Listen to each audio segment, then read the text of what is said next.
If you sit here tightly fixed with your boundaries, it is you versus the universe. You versus universe is a stupid competition. Yoga means you obliterated the boundaries of your individuality, then you will see there is no such thing as my life and your life, there is just one big life happening.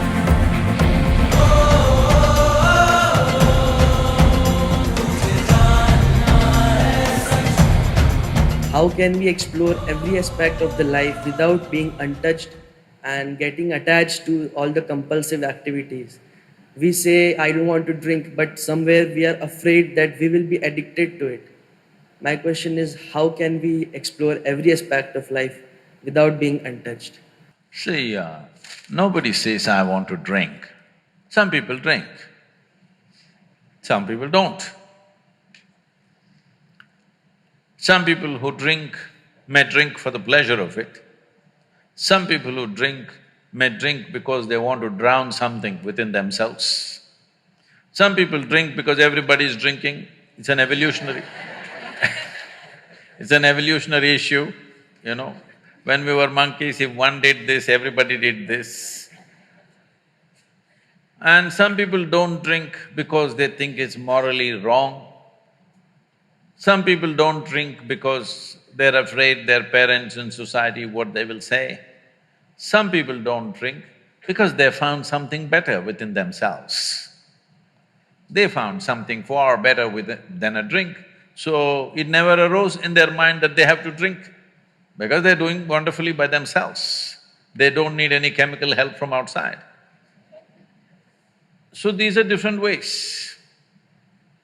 If you want to explore life, because you can only explore life, you cannot explore art, you cannot explore spirituality, you cannot explore something, you can only explore life, yes? Well, you may look at it from a certain perspective. Somebody may look at it in an artistic way, in an aesthetic way, in a musical way, in a spiritual way, but essentially we're exploring life. Even if you are looking at inanimate things, you're only exploring life because nothing happens outside of you. Everything that happens only within you, isn't it? So the only thing that you're experiencing is life. You may think this is color, you may think this is sound, you may think this is something else. No, in your experience, you're only experiencing the way different things imprint upon your life. That's the only way you can experience it, there is no other means of experience for you. So essentially, you're only exploring life because nothing else you have access to, yes? Right now I may think I'm looking at this person, but no, I am only looking at the image that happens in my mind, isn't it so? Right now, if you touch somebody next to you, think you're experiencing that person's hand. No, you only experience the sensations in your hand, isn't it so? So your entire experience of life is absolutely within you. That means you are capable of experiencing only this one life. So is it a trap that you can only experience this? No. If you experience this, then everything becomes a possibility because, see, when it comes to body, we clearly know this is my body, that's your body, 100%.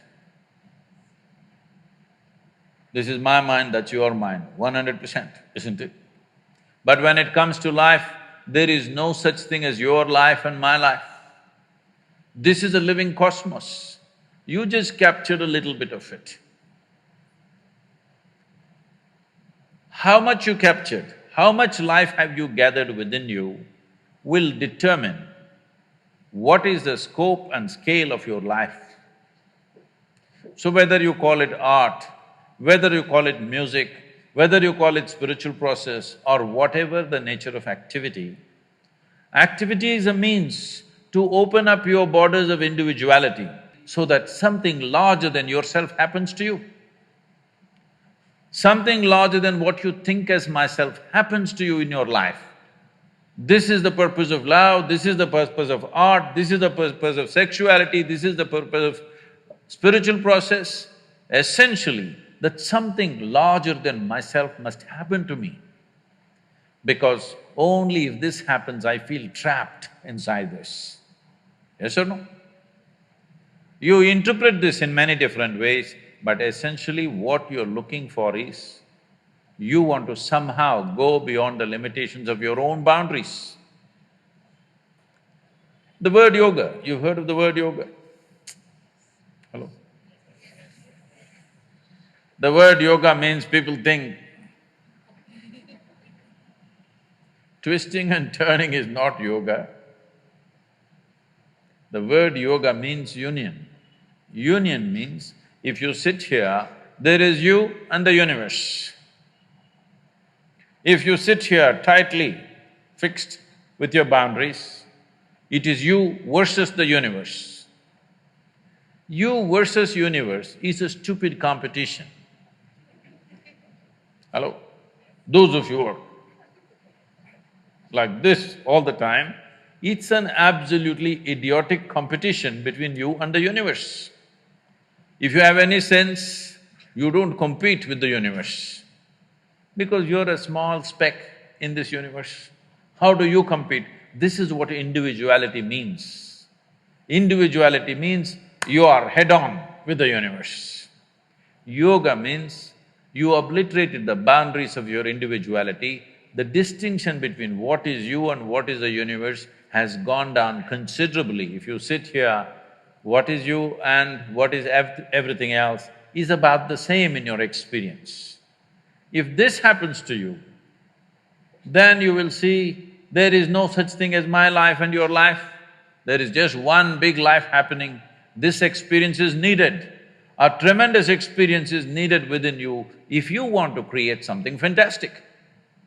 If you want to create something brilliant, something unique, something truly of some significance, you need an experience.